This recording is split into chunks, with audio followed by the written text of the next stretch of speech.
So, welcome, members and friends of First Church. I'm really excited to be here today with Ken Wells, who works in the field of recovery and in many areas of recovery. He's been a member of First Church for a number of years, right? That's correct. He and your wife, and just somebody I really respect that I've had a chance to journey with. I probe him with lots of questions. Especially around sexual addiction, if I can bring that into the space. Sure. And he has a very centered perspective, I think, of the recovery world, a very centered perspective of faith and life, and yet is somebody that is clearly not afraid to ask the tough questions and really not afraid to live into the unknown and into the gray, as I've known Ken Wells. And Ken also is a reverend. I think still carries that title, right? Yeah, sure. And so he's really approaching this, I think, from a variety of perspectives. And I'd like to ask Ken a few questions specifically about the recovery community. And I think for those of you in our community who are not in recovery will find this incredibly valuable. The recovery principles were really from kind of our congregational roots in many ways, the individuals that developed these. The Serenity Prayer was written by a Congregationalist minister, which is kind of a part of our rich tradition and history. And so this will apply to everybody, and this will apply across the board. So I just want to welcome Ken and thank him for being a part of this today. Yeah. And actually, Ken is one of them that I didn't have to call. He just offered and said, I'd like to be a part of this. You bet. So Ken, I'd like you to just share from your perspective as somebody working deeply in the recovery world. How do you see the COVID-19? This current world of virus and what it means for people as we find ourselves isolating, social isolation, as we find ourselves distancing. I can't even say it today. Distancing ourselves from one another physically. What would you have to say to that, especially for the recovery world and really using recovery principles? Yeah. Well, first let me say good morning to our community and this very important time that we face a real critical week in our country.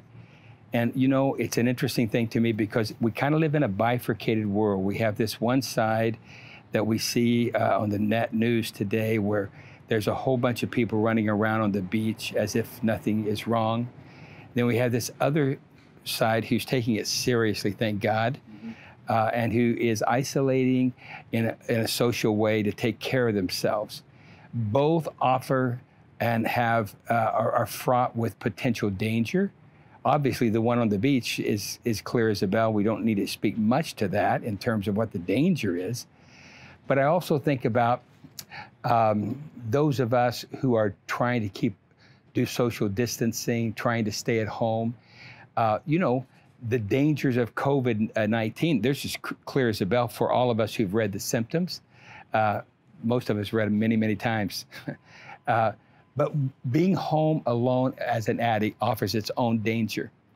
And so what I know in treatment of addictions of all kinds is I have to be careful that my isolation doesn't become such where I am the lone coal outside the fire that loses its focus and perspective about my recovery.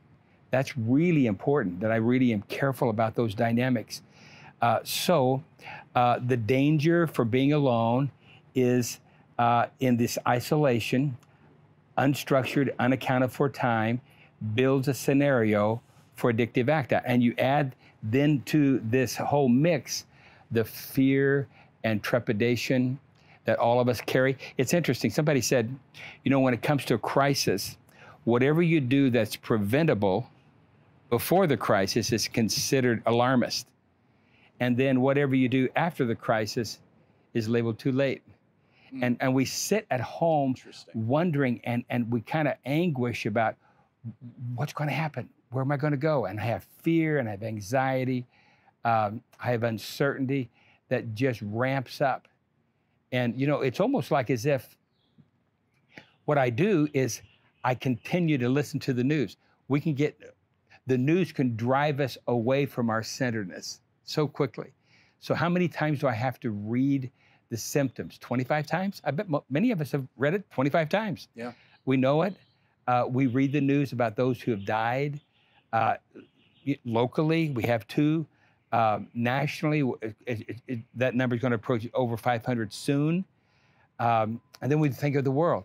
Well, there's nothing wrong with knowing that, but what happens is it begins to dominate our thinking. And so there's a brooding sense of anxiety that builds. And that environment for an addict is a perfect environment, like a perfect storm, to act out. What do I think this week with all of us being isolated? If you're a sex addict, what's the great deal? Well, to act out. Do I think porn is not going to be more likely utilized for those where that's against their values? Absolutely. That's a real big deal. So we ought to be thinking about how do we ground ourselves. That's interesting you say that, because I think as I've been thinking about my own anxiety and the anxiety of others, and listening to the anxiety in people's voices, I find myself listening to NPR. Yeah.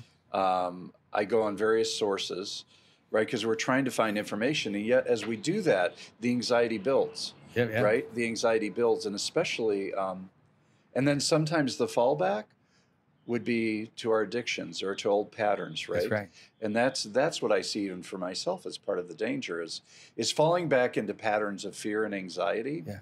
and falling back into unhealthy patterns of worry and of future think. I just kind of call it future think. Like, what is the future going to hold? I can't determine the future. We have this moment in time, right?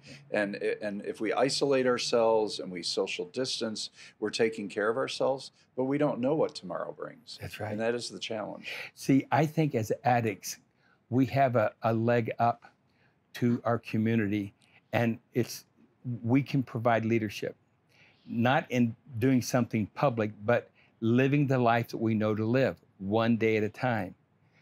We understand how to.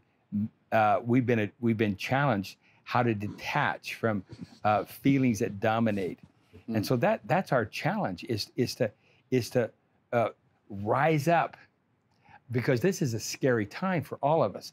But out of scary times comes the opportunity to create healing among our members. You know, our community, and 12-step community is asked to stand up. It's like Grace Lee Boggs talked about. She says, well, we are the leaders we're looking for. I'm not looking for our governor or our president or outside to lead me to a centered place. And if we're to do anything, we need to do our work from a centered place where we respond without getting caught up in reactivity. Now, we're all the same. I mean, we all get scared easily about something like this. So I think it's important for 12-step people to lead the way. But specifically, I want to talk about where we're vulnerable, because where we're vulnerable is where we can lead. And vulnerability in my life means that on any given hour, any given day, on an unstructured moment, I could act out. So what do I need to do to take care of myself? Just me. We talk about COVID-19. Well, we're talking about addiction, and every addict can act out on any given day. So what do? Well, one, I think it's important to ground ourselves. Meditation. See, to me, each day to go down deep, to be able to embrace my feelings, anxiety, fear, hatred, sadness, loneliness, just to sit with that, to allow my thoughts to become like my meditation that teaches me that my thoughts and my feelings, they're just the clouds, that I'm the sky. And as a Christian person, I can point the sky to Jesus, to God. If I'm not Christian, I can point it to some other energetic force that's within me or without. But when I just sit with those feelings and allow them to be there, it is a way of grounding myself and creating inner peace in the midst of outer turmoil. So, I tell you, we easily forget our tools. And I'm talking things that most 12-step people already know. And if they practice it, they'll be good with it. Well, and really, the idea of grounding ourselves in meditation and going deeper. This is the season of Lent. Yep. And that's what Lent is about. But it's also really about what the Christian journey is about, right? Going deeper, being in touch with your feelings, your emotions, being in touch with the divine energy, with God, with whatever terminology you use for this spiritual force outside but inside ourselves, right? It's connecting and grounding. Yeah, yeah. And see, I think I want to speak directly to people who are addicts who are taking it seriously and staying home. I would like to refer you to Scott Miller, the retired astronaut, what he wrote in the New York Times. He said, I have something to offer when it comes to living alone, because he was in that, he was up in space for almost a year. Do you mean Scott Kelly? Scott Kelly, that's it. Thank you. It is Scott Kelly. Yes, that's who it is. So what he shared was that one is that we should establish a regular schedule. Now that's simple stuff, right? But geez, I mean, when you wake up and you're full of anxiety, it's easy just to just waste a lot of time flipping through the net news and getting more, getting more and more fearful. You're right. So he says, have a schedule that you follow, and I would add, have an accountability piece. So, for instance, if I have some things I know I want to accomplish and get done, whether it's gardening, whether it's doing something at work, then I check in at noontime and let people know, someone know, this is what I plan to do, here's where I am in the doing. Then he also talked about pacing yourself, how important that is. Not try to, you're fearful, so you just try to jump in and do everything all at once. Yeah, right. That's not sustainable. Kind of like folks are grocery shopping. Yeah. Hoarding, right? Do it all at once. Get it all for the next few weeks. That's right. Yeah.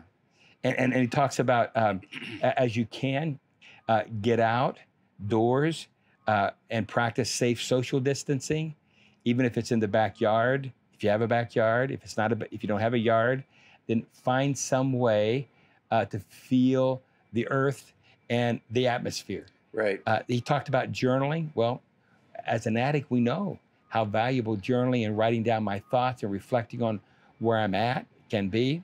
Well, and how beautiful if we actually encourage people right now to journal and all of the reflections that people would have as we're living through this time. Yeah. I mean, that's going to be an important part of our future history, right? How did we deal with this? How did we function? Yes. What did we learn? That's right. What were our fears? What were our joys during this time? And out of all that connection with each other in safe ways. Who was it? I seen it on the Smithsonian channel yesterday. They flashed up this context of being alone, doing this alone together. Yeah. I like that. And there's something special, not about loneliness. I mean, we can listen to loneliness, but I think there's something special about being alone. And our culture and our speed and our rapid nature of life takes us away from being alone in spirit. So we have an opportunity to do that piece. Now, as an addict, I would plead for addicts to think in terms. I know what it's like to hear all of what I should do and not do any of it, and then go act out. And if you've relapsed, then there's hope for you because you can bring yourself back to center. The key isn't to beat myself up. Nobody ever beat themselves up to a better place that I know. The key is to lovingly and care with velvet steel to bring myself back. Velvet being gentle, steel being whatever it takes. I'm bringing myself back to do the next right thing. All of us can do that. And I hope that we will in that context. So I have hope that what we can do is maybe, I don't think it's boasting. I think it's an announcement of celebration.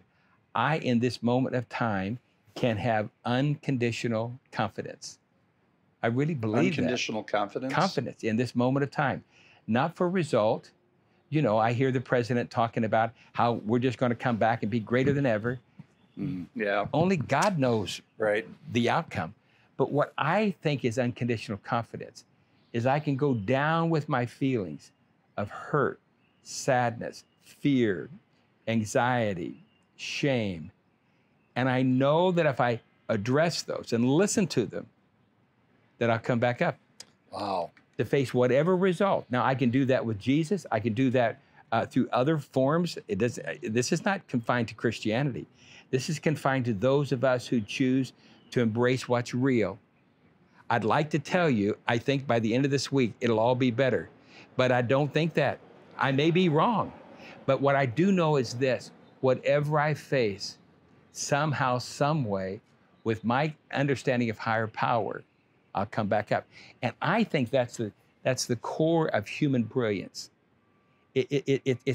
We need, see, this fear, this scare, whether you're an addict or not, it is the common thread that we all have to face. To me, that's average living today. And in the sense of being average, how do I embrace average, this fear, and create my own brilliance of what? Of peace. Those of us who are fearful about 401ks and the like. Right. Well, you know, the truth is this: it's a number. I know it's an investment portfolio reality, but the truth of it is, we're not taking any of it with us anyway, and it really isn't ours to begin with. Well, I worked hard and I created. Okay, but look what happened in these last 3 weeks. So it's not really ours. We are only granted the number. I would never go out and throw away $20,000 today, but I may have just done that since we've been talking. Right. Depending on what the stock market did. So it's this Right. idea of letting go and letting God be in charge, however I understand God in my life. And that's a beautiful thought, because I think since we don't know what the future is and we don't know what tomorrow or even the next hour is going to bring, especially as we live into this new reality, how do we let go? You know, and Pastor Susan said something yesterday in the message that, you know, God has this. God's got this. And for me, I've been thinking about that, and some people reflected back on that. And I think part of it is, whatever your spiritual perspective and whatever your worldview, it's really about letting go of the outcomes, right? Right. And realizing I have no control over my small investments that I have, right? I've been in the social work field, clergy. Right. Generally, we're not getting rich, you know, but my small investments that I had, I think over the last few months, I've had these little kind of firings that said, hey, maybe you should take some of that out of there and put it somewhere else, right? Didn't do it, but now it's out of my control. Sure. And you're right, it's just a number. And we can lose sleep over that. We can have an incredible increase in anxiety.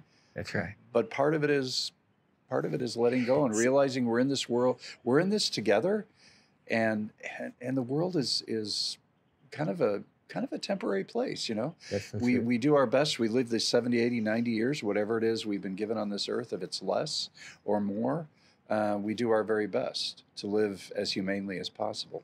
You know, I think of this, James. I think in the work I do, I try to help people take what is in their life and try to reframe it so they can hear the voice of God in it. Yeah. Whatever you understand, not everybody comes to see me as a believer in God. Right. So whatever that means, and you know, it's always helpful to ask what people mean when they say the word God, because it means so many different things to different people.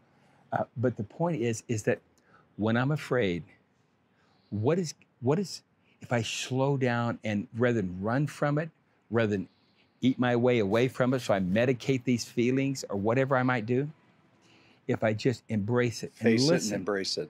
and listen to what is this feeling trying to tell me? It talks to me about what's out of balance.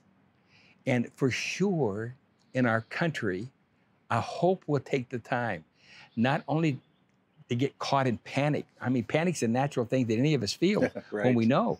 Right. But if we can hang in there with our feelings in some of the ways I talk, maybe the voice of the universe, God himself, is trying to talk to our country about what's out of balance. Would we listen? Then I say that to the government and the leaders, but I say it to my own heart. What is it that's out of balance in my life right now? Now's a time to transform isolation into insulation of awareness and wisdom and centeredness and healing. because every one of those feelings I have in my life, there's a message. The key is, will I miss it? You know, will I listen? And if I listen, would this not make you and I and this church uniquely qualified to touch the hearts of those who panic, those who are afraid, those who are broken, those who are devastated? You know, the government's talking about giving us dough, you know, a check for this or that. Right. I hope, if God helps, what about those people who are in this country? I have a dear friend down on the border he's in Tucson, and he doesn't have any kind of cushion or backup, and he's raising 4 children, and he worked 2 jobs in restaurants. He has no job, you know. So I say we can offer a healing salve. You say, well, I can give some money, and I will. Oh, okay, but that's not the healing salve. The healing salve is to walk alongside people and know that we can go down. This is a time of destiny in our lives as people. We can go down and come back up. That's our unconditional confidence. And if we believe in Jesus, then put it to the test right now. For me, I'm talking about me. I'm not talking about the world. That's my challenge and litmus test every day, is to live such a way where I can allow the realities of the world to talk to me. And that's where I find gratitude. It shifts away from scarcity to abundant thinking. You know, yeah. I can think about how awful life is and just make it worse. Yeah. Do I have to BS myself? Of course not. What I have to do is look at the tools of healing that I know to be in my life. I learned it in the worship of a church. I learned it in the 12-step community. And I'm hoping that those who are addicts, in the face of this danger of isolation, they'll learn to insulate with the tools they already know. On the other side of this, if there is another side, right? And we're assuming there'll be another side. Sure. On the back side of this, what do you, Ken, as an individual, really believe? I think first off, what you think you will learn, you and your family, because I know you're a grandpa. You've got 2 children, right? You've got grandchildren. What do you think you'll learn from this personally and for your own household? And what do you hope really transforms, right? We're in kind of the series on transformation, that transformed people transform people. So where do you see your personal transformation? Maybe your transformation as a household? And what would you like to see transformed in the culture and society and the people around you? Well, I think what I'm talking about just now, and some of the things I think are helpful to be healing, I don't think it's a gimmick. I don't think it's just like an intervention. I think it's a lifestyle that's conditioned every day of my life. What I hope is that people understand that the beauty of transformation takes place in the average spaces of everyday life. I want to participate in that so clearly. That means the average places of struggle. So you're really saying that this transformative work should be happening each and every day, apart from COVID-19. Right. I don't think I don't need a special cloak to deal with my crisis. I need to practice the tools I've been given to do that the rest of my life in a simple, unspectacular way. Yeah. And I also think that if I can do that, then I'll see you more clearly. And my hope is the rest of my days is to be able to see humanity for who we are. And that's so enriching, James. That's so enriching. When I can really touch, like the people that I engage today, if I could just see and touch their heart from a social distance standpoint, touch their heart and see them. See, that's what I hope for the world, because I'm fearful that all we do when we look at the news is we see statistics. We see who's tops. We see China right now, but Italy is closing in. And we see statistics and people. But every one of those people diagnosed, every one of those people who are critical, every one of those people who've passed are just like you and me. And I never, ever want to forget that. And I hope to God that this experience will help me see that more clearly the rest of my life. Yeah, that's beautiful. obviously I concur with you because I think we're kindred spirits in many ways, that on the backside and during this time, can we find our deeper connections, our humanity, touch heart to heart, of course using safe distancing, but it's going to teach us to relate differently. I think one thought I've had over the last few years as I've watched technology, I thought technology seems to be the thing that's really distancing us in many ways, and now I find it's the thing that's going to bring us back together, right? And so I think it's really a fascinating time to learn how to live differently with our technology, with how do we touch each other's hearts and spirits and minds without being able to physically touch. We are on the cusp of not one but many crises going in the future. Yep. I have no question about that in my life. And I think that in the presence of being shaky tender, as I am, you are, we all are in this hour, that's what always is the forerunner to courage. Courage isn't a booga-booga experience. It's just a choice to stand for principle. It's your choice to do the next right thing toward healing, whether you're an addict to home isolation or whether you're a government official, a leader in Washington. Yeah. And I have no doubt that people in Washington are scared to death, as I am. Yeah.